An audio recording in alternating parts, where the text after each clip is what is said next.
Have a nice weekend mga pangga. So today, it's Friday weekend na naman. So dito lang ako sa living room nakaupo sa sofa while watching movie. So nanonood ako ng movie ngayon at ako ay mag-isa lang. Hindi pa umuwi yung anak ko. Last kami nakita ng anak ko, 7 o'clock today morning. Yes, hindi pa umuwi yung anak ko at 7 o'clock na ngayon. Ganun talaga pag summer. Kung saan-saan na siya dumating or matagal siyang umuwi pag summer or hindi pa naman summer talaga pero wala nang snow papunta na sa summer. So, yan po, late lagi yung umuwi ng bahay kasi pumupunta yan sa mga kaibigan niya, naglalaro sa labas, naglalaro ng football. Normal ang ginagawa ko pag wala siya dito ay naglilinis talaga ako. Naglilinis ako sa bahay. Tinatidy up ko yung mga gamit para pag uwi niya ay clean at maayos. Kasi gusto ko kasi pag uwi ng anak ko, yung alam mo yung gusto ko yung clean or walang mga kalat. Kasi special kasi or something special sa akin yung anak ko. Kaya gusto ko lagi special or clean lagi pag dito siya sa bahay. Kaya pag wala siya, naglilinis ako.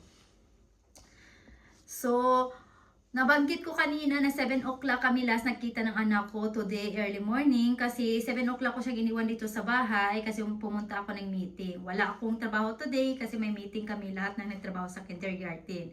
So more than 1,000 kami nandun sa isang building, sa loob ng isang building meeting namin 8 hours, sobra. Iniwan ko siya dito 7 o'clock at pumunta siya sa school 8:15 kasi 8:30 yung klase niya. So, dati kasi may problema ako about sa pag-deliver niya sa school. Kailangan ko talaga siya i-deliver to sure talaga nandun siya sa school. Pero ngayon pwede na siyang pumunta sa school mag-isa. Pero may bayad. May bayad 50 crowns every day kung pumunta siya mag-isa sa school. So kung gusto niyo itanong, pwede po dyan Ate P ang pag-usapan. So may bayad po siya every day pag pumunta sa school mag-isa.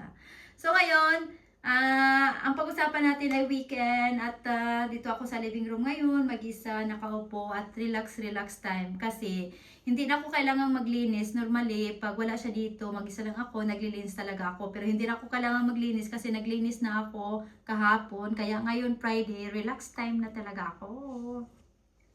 Bihira lang talaga ako makarelax dito sa bahay pero sobrang ganda po talaga ngayon kasi kahapon naglinis ako.